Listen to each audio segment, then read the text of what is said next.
கேட்குறேன் சார். அதாவது சார் இப்போ வந்து இபி மீட்டரிங் பேனலை பற்றி எனக்கு தெரிஞ்சுக்கணும் sir. Okay. EB metering panel single phase இருக்குது, 3 பேஸ் 2 இருக்குது சார்.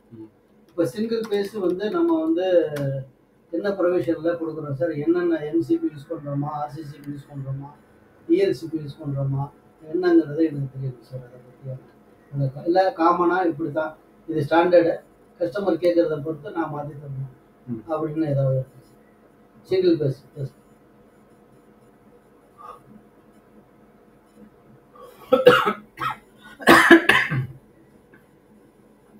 வந்து இப்போ இபி மீட்டரிங் பேனல் உங்களுக்கு தெரியும். சரி. இபியோட மீட்டரை உள்ள வைக்கிறதுக்கான ஒரு பேனல் போர்டு. ஓகே. அப்போ மீட்டருக்கு தேவையான சேஃப்டி, வீட்டுக்கு தேவையான சேஃப்டியை உள்ள வச்சு ஒரு பேனல் போர்டாக பண்ணுறோம். மெயினாக வந்து அது மீட்டர் வைக்கிறது தான். மீட்டருக்கு சேஃப்டி கொடுத்தாச்சு, வீட்டுக்கு சேஃப்டி கொடுத்தாச்சு, ஒரு பேனலாக பண்ணுறோம். இப்போ இந்த மீட்டருக்கு சேஃப்டி கொடுக்குற வரைக்கும் ஒன்று தான், மீட்டர் வரைக்கும் ஒன்று தான். மீட்டரை தாண்டி வீட்டுக்குள்ளே போகுது இல்லையா, வீட்டுக்குள்ளே என்ன மாதிரி சேஃப்டி கொடுக்க போகுது, என்ன மாதிரி லோடு, என்ன மாதிரி அவங்களுக்கு தேவை இருக்குது அப்படின்றத பொறுத்து இருக்கு. அது வந்து ஜென்ரலாக பார்த்தீங்கன்னா எம்சிபி தான் ஜென்ரலாக எம்சிபி வச்சு தான் கொடுப்போம். அது வந்து டிஃபால்ட்டாக இருக்கக்கூடிய ஒரு ப்ராடக்ட் அது. ஓகேவா? இதில் சிங்கிள் பேஸுக்கு என்ன எம்சிபி யூஸ் பண்ணுவோம்? இப்போ எம்சிபி அப்படின்னு வரும். இப்போ வந்து இப்போ இபி மீட்டரிங் பேனல் வந்ததுன்னா என்னென்ன வச்சு கொடுப்போம் அப்படின்னு பார்த்தீங்கன்னாக்க, ஒன்று எம்சிபி வைப்போம், இல்லைன்னா ஐசோலேட்டர் வைப்போம். ஐசோலேட்டர் நமக்கு தெரியும் இல்லையா, ட்ரிப் ஆகாது, நம்ம மேனுவலாக கையால் போய் ஆன் ஆஃப் பண்ணுறது. மூணா வந்து ஆர்சிசிபி வைப்போம். ஆர்சிசிபின்றது வந்து ஷாக் அடிச்சா ட்ரிப் ஆகும் இல்லையா. நல்லா வந்து எஸ்டிஎஃப்னு சொல்லுவோம், ஃபியூஸ் வச்ச ஒரு யூனிட், ஹேண்டில் மாதிரி வரும். எஸ்டிஎஃப் அது எஸ்எஃப்யூன்னு சொல்லுவாங்க, சுவிட்ச் ஃபியூஸ் யூனிட் சொல்லுவாங்க. ஹேண்டில் மாதிரி இருக்கும், அதை ஆஃப் பண்ணி ஆன் பண்ணுறது. அடுத்து எம்சிசிபி வைப்பேன் அவுட்புட்டில், எம்சிசிபி. அதே வந்து பார்த்தீங்கன்னா ஏடிஎஸ் வைப்போம். ஏடிஎஸ்ன்றது வந்து இப்போ நான் இபி போர்டு வாங்குறேன், எனக்கு ஜென்ரேட்டர் தான் இருக்கு. சிங்கிள் பேஸுக்கா 3 பேஸ் இது காமன், எல்லாத்துக்குமே ஒன்று தான். ஸோ ஏடிஎஸ்ன்றது வந்து இபி டிஜி இருக்கிறவங்களுக்கு ஏடிஎஸ் கேட்பாங்க. ஸோ ஏடிஎஸ்ன்றது வந்து ஏடிஎஸ் மேனுவல் இருக்குது, ஆட்டோமேட்டிக் இருக்குது. செஞ்சு ஒரு கையால் போயிட்டு மாற்றுறது இருக்குது. ஏடிஎஸ்க்கு ஃபுல் மீனிங் ஆட்டோமேட்டிக் ட்ரான்ஸ்ஃபர் சுவிட்ச். நார்மலாக சொல்கிறது வந்து சேஞ்ச் ஓவர் ட்ரான்ஸ்ஃபர் மாற்றாங்கல்ல, மாற்றம்.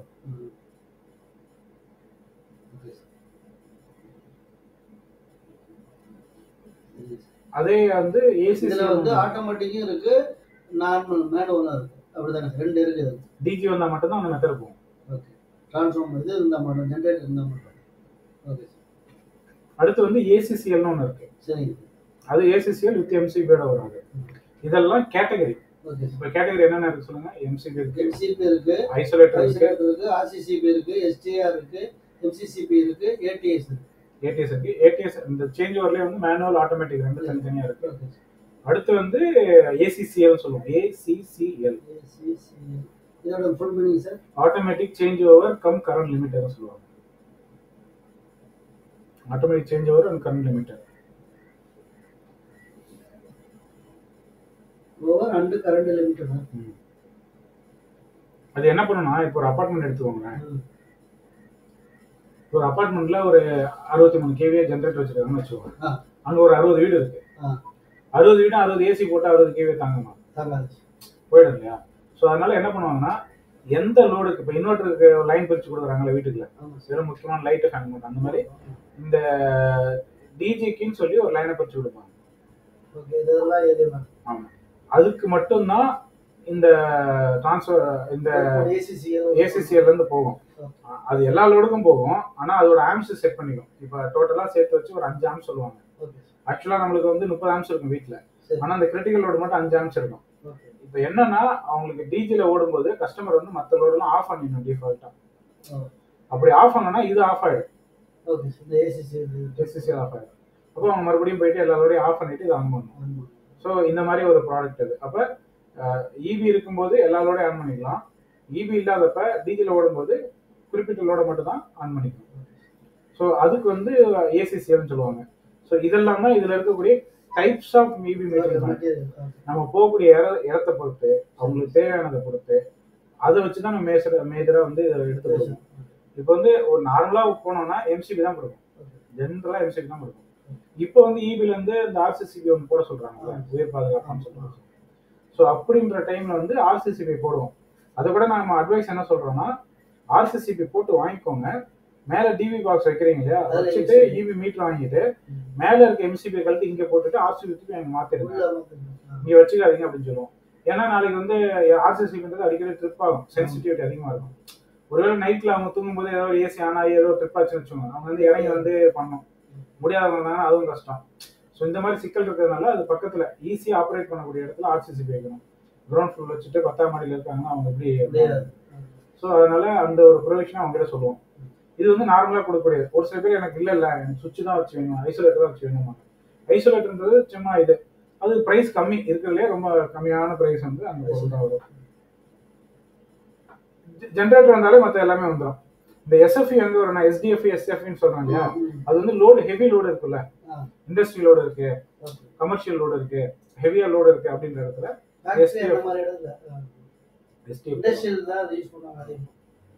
எசென்ஷியலா ரெக்கமெண்டட் இல்ல. ஒரு சில பேர் எனக்கு வேணும்னு கேட்பாங்க, சரி பெட்ரோமாஸ் லைட் வேணா வச்சுக்கூடாதுன்னு சொல்லி கொடுக்குறாங்க. ஸோ இதுதான் இது. இப்போ இதுல வந்தீங்கன்னாக்க சிங்கிள் ஃபேஸ் 3 ஃபேஸ்னு இருக்கு. இது எல்லாத்துலயுமே சிங்கிள் ஃபேஸ் இருக்கு, 3 ஃபேஸ் இருக்கு. எம்சிபி எடுத்தாலும் ஐசோலேட்டர் எடுத்தாலும் எல்லாத்துலயுமே சிங்கிள் ஃபேஸ் 3 ஃபேஸ் இருக்கு. இப்ப சிங்கிள் ஃபேஸ் அப்படின்னாக்கா 3 ஃபேஸ் மீட்டர் வைப்பாங்க. சாரி 3 ஃபேஸ்னா 3 ஃபேஸ் மீட்டர் வைப்பாங்க, சிங்கிள் ஃபேஸ்னா சிங்கிள் ஃபேஸ் மீட்டர். இன்னொரு சந்தேகம் இருக்குது. ஜெனரலா சிங்கிள் ஃபேஸ்க்கு வந்து எம்சிபி வைக்கிறீங்கன்னா 32 ஆம்ஸா 40 ஆம்ஸா என்ன வச்சு கொடுப்பீங்க? நார்மலி 30 டைம்ஸ் 2 போல் 30 ஆம்ஸ் வைப்போம். 3 ஃபேஸ்ல வந்து நார்மலி 4 போல் 63 ஆம்ஸ் 63. ஓகே 4 போல் 63 ஆம்ஸ். ஓகே சார், ஓகே சரிங்க சார். இதுதான் இது. அடுத்து சார், இப்போ வந்து 3 ஃபேஸ் இருக்கு. 3 ஃபேஸ் வந்து ஒரு பாக்ஸ் எவ்வளவு, 5 பாக்ஸ் எவ்வளவு, 10 பாக்ஸ் எவ்வளவு அப்படின்னு ஒரு சர்வீஸ் இருக்குல்ல. ஒரு அபார்ட்மெண்ட் அதுல 10 வீடு கட்டுறாங்க, இப்போ 10 சர்வீஸ் அப்படின்னா அதனுடைய இது வந்து தம்புரோல் தான் சார். நம்ம கிட்ட பிரைஸ் லிஸ்ட் இருக்கு, அதை வச்சு கொடுத்தீங்கன்னா கரெக்டா இருக்கும். தம்புரோல் இப்போ பசங்க ஒர்க் பண்றதுலாம் பாத்தீங்கன்னா எம்சிபி வச்சு எடுத்தாக்கா 6500 ரூபாய் கொடுக்கும். எம்சிபி வச்சு ஒரு ஃபேஸ் இது வாங்கினா ஒரு சர்வீஸுக்கு 6500 ரூபாய். இப்போ வந்து பிரைஸ் ஏறனால 6800 ரூபாய் கொடுக்கும். இதே வந்து ஆர்சிசிபி எடுத்தா 1000 ரூபாய் அதிகம், 7800 ரூபாய். ஆர்சிசிபி எடுத்தா 1000 ரூபாய் ஆடு. ஆமா 7800 ரூபாய். ஓகே. இது வந்து 3 சர்வீஸ்க்கு மேல, ஒரு சர்வீஸ்க்கும் 2 சர்வீஸ்க்கும் பிரைஸ் பார்த்து தான் கொடுக்கணும். இது 3 சர்வீஸ்க்கு மேலன்னா ஒரு சர்வீஸுக்கு வந்து 6800. ஓகே, 3 சர்வீஸ்க்கு மேல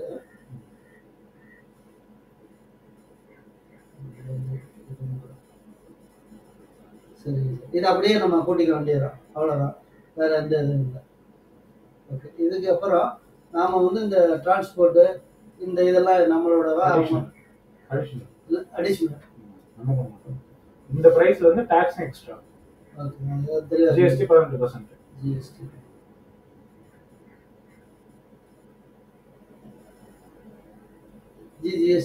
9 அப்படிதான். ரெண்டு சரி. டாக்ஸ் 18%, அது எல்லாரும் தான் வாங்கிக்கணும். அடுத்து டிரான்ஸ்போர்ட் அவங்க கஸ்டமர் சைடு.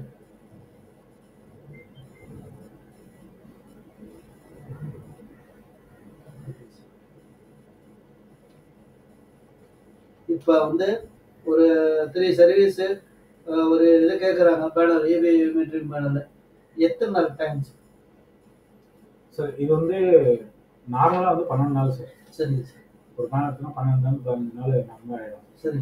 ஒருவேளை நம்ம கிட்ட ஸ்டாக் இருக்கும் 5 சர்வீஸ் வரைக்கும் என்க்ளோஷர் ஸ்டாக் வைப்போம், அதாவது தமிழ் பண்ணக்கூடிய அந்த ஃபேப்ரிகேஷன் வேலை முடிச்சு ஃபார்வர்ட் பண்ணி வந்துடும். சரி. அப்படி இருந்ததுன்னா 4 நாளில் கொடுத்துடலாம் சார்.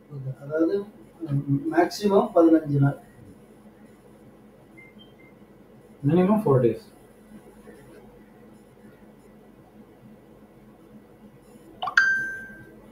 போடுவீங்க.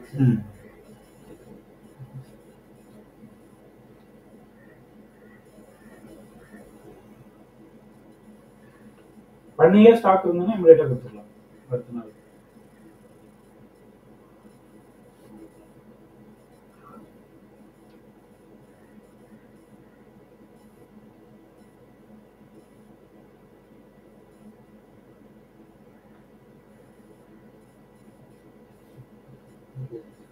இதுல வேற என்ன, அதாவது இப்போ வந்து இப்போ நான் வந்து 100 ஆம்ஸ் பீஸ் கேரியர் வச்சு கொடுக்குறீங்க. நார்மலா என்ன ஆம்ஸ் பீஸ் கேரியர் வச்சு கொடுப்பீங்க? ஸ்பெஷலா கேட்டா என்ன, அதுக்கு என்ன அடிஷனல் அது? சார் ஒரு சர்வீஸ்க்கு வந்து 63 amps sir. Okay. So 2 service வந்தோம்னா 100 ஆம்ஸ் தான் சார் வைப்போம். ஓகே. 2 சர்வீஸ் அது ஏதாவது மாத்தி கேட்க கஸ்டமர் அப்படி எனக்கு தெரியல. அது நார்மலா கேட்க மாட்டாங்க சார். சரி. யாராவது ஒரு சில பேர் கேட்பாங்க. அது நீங்க என்கிட்ட என்ன எவ்வளவு சொல்றாங்கன்னு கேட்டீங்கன்னா அது நான் உங்களுக்கு பதில் சொல்றேன். அதுக்கப்புறம் பார்த்தீங்கன்னா 63 அப்படியே மல்டிப்ளை பண்ணிக்கலாம். இப்போ 3 சர்வீஸ்னா 150 ஆம்ஸ் வரும். 3 × 63. அப்போ அவங்க வந்து 300 ஆம்ஸ் பிரிச்சு வச்சிருவோம். 4 சர்வீஸ் வந்தாலும் தான், 5 சர்வீஸ் வந்தாலும் தான். கிட்டத்தட்ட 6 சர்வீஸ் வரைக்கும் 300 ஆம்ஸ் தான் போடுவோம். 6 சர்வீஸ் வரைக்கும். 7, 8 போகும்போது 500 ஆம்ஸ் யூஸ் பண்ணுவோம்.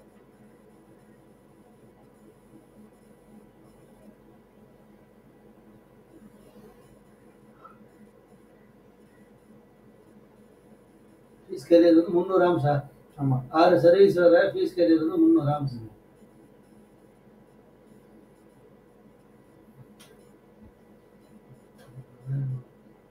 அதாவது இதுல வந்து நம்ம கஸ்டமர்கிட்ட வந்து டாப் ஓப்பனிங்கா டவுன் ஓப்பனிங்னு கேட்கணுமா? அது ஏதாவது லொக்கேஷனுக்கு பொறுத்தா கேபிள் வலிக்கிறாங்க இல்லையா, அது ஓப்பனிங் கொடுக்குறோம் இல்லையா, இது நார்மலாகவே எப்பவுமே மேலே தான் ஓப்பனிங்கா கேபிள் வலிக்கிறது போது வருதுங்களா, இல்லை நார்மலாக அது ஈபியோட இன்புட் கேபிள் கீழே தான் வரும், அவுட்புட் கேபிள் மேலே போகும். அது நார்மல் தான், அதில் ஒன்றும் ஸ்பெசிஃபிக்காக கிடையாது. யாராவது கேட்டாங்கன்னா மாற்ற வேண்டியது இதெல்லாம் கேட்க மாட்டாங்க. யாரும் ஈபி கேபிள் மேலே வழியாக எடுக்க மாட்டாங்க, பூமி வழியாக தான் வருது இப்போ எல்லா இடத்துலையுமே. ஒரு சில அது கஸ்டமைசேஷன் தான், என்ன வேணாலும் பண்ணிக்கலாம். இப்போ ரெகுலரா வந்து ஈபியோட கேபிள், ஈபில இருந்து வரக்கூடிய கேபிள் பெரிய கேபிளா இருக்கும். ஸோ அதனால இது கீழே கொடுப்போம். வீட்டுக்கு போறதெல்லாம் மேலே இருக்கும், அதனால மேலே இருக்கும். சிங்கிள் பேஸா இருந்தாலும் 3 பேஸா இருந்தாலும் 6800 ரூபா அப்படிதானே பாக்ஸ்? இல்ல, சிங்கிள் பேஸா இருந்தா 6000 ரூபா வரும்.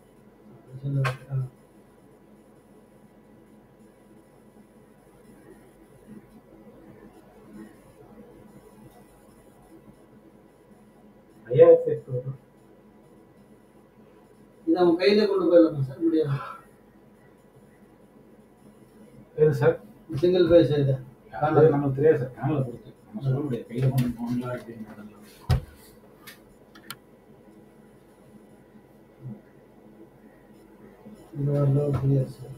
அடுத்து யூபிஎஸ் பத்தி இதோட பேமெண்ட் டர்ம்ஸ் வந்து அட்வான்ஸ், அதாவது புக்கிங் ஆகுறப்பவே 50% நாங்கள் கொடுத்தோம்னா. ஆமாம், 50% பிஃபோர் டிஸ்பேட்ச் வந்தால் தான் பண்ணுவோம்.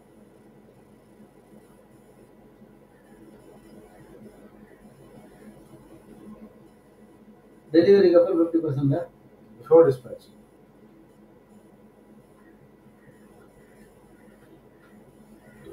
பில் அடிக்கிறனால 100% பேமெண்ட் தான் பில் அடிக்கும். பில்லிங் வந்து 100% தான்.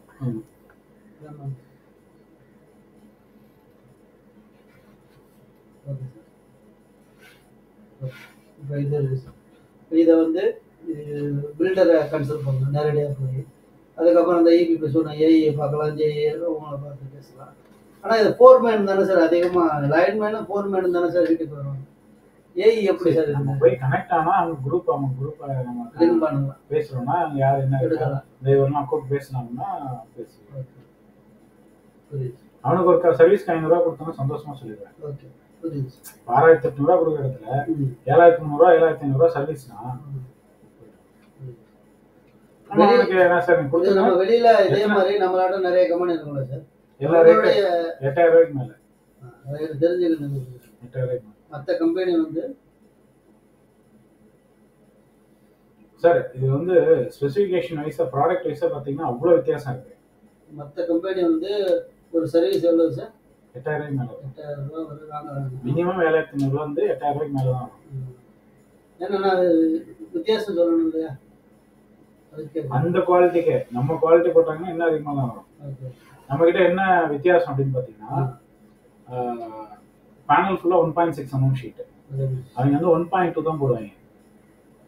பேனல் ஷீட் வந்து 1.6 mm. டாடா ஸ்டீல் தான் யூஸ் பண்றோம். இப்போ JSW போறோம், பட் டாடா ஸ்டீல் தான் நார்மல். டாடா ஸ்டீல். ஓகே, இப்போ போறது JSW. அது தேவையில்லை, டாடா ஸ்டீல் யூஸ் பண்றோம். 1.6 mm பவுடர் கட்டி வந்து 7 டேங்க் ப்ரீ ட்ரீட்மெண்ட் பண்ணி பண்றோம். ஸோ அதிலே ரேட் அதிகம் தான் நம்மளுக்கு. பவுடர் கோட்டிங் வந்து 7 டைம் ப்ரீ ட்ரீட்மெண்ட் ப்ராசஸ் பண்ணுறோம். 7 முறை ப்ரீ ட்ரீட்மெண்ட் ரஸ்ட்டை ரிமூவ் பண்ணுறது சார். ஆயிலாக இருக்கும் சார் வரும்போது, ஷீட்டு எல்லாம். 7 முறை பண்ணுறோம் ப்ரீ ட்ரீட்மெண்ட். 7 டேங்க் 7 டேங்க் 7 தொட்டி இருக்கு. Pre treatment process. அடுத்து வந்து உள்ள ஒயர்லாம் 10 ஸ்கொயர் போடுவோம், அதெல்லாம் 6 ஸ்கொயர் தான் போடுவாங்க. வேறு வந்து நம்ம 10 ஸ்கொயர் போடுவோம்.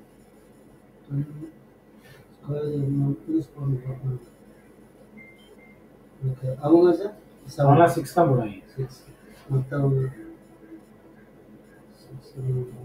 வேற என்ன நம்மளோட என்ன எம்சிபி யூஸ் பண்றீங்கன்னா LNT Siemens, LNT Siemens CNS.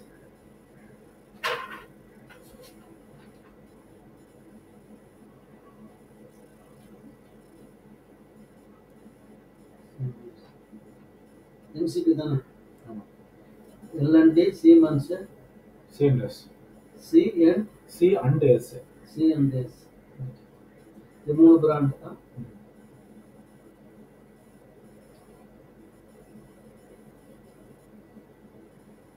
பயன்படுத்துகிறோம்.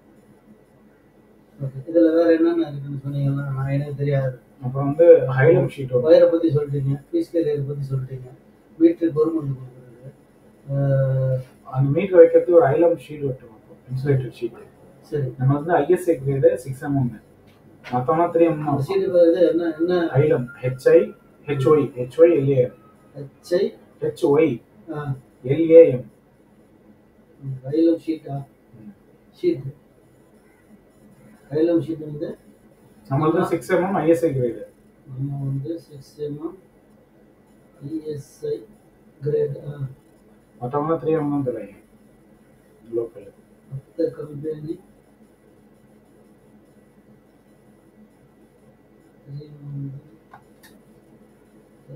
ஓகே. வேற நம்மளது ஃபுல்லா வந்து சொல்லிட்டீங்க. சிஎன்சி ஃபேப்ரிகேட்டட், மேனுவல் கிடையாது. சிஎன்சில தான் நாங்க வந்து கட்டிங் கொடுக்குறோம், அப்படிதானே? ஃபேப்ரிகேஷன் தான்.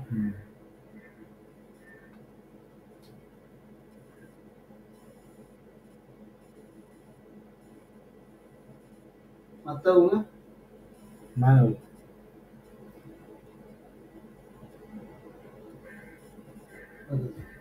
வேற இதை பற்றி வளர்ந்துருச்சு. இதை பற்றி தெரியுது யூபிஎஸ் ஹோம் யூபிஎஸ்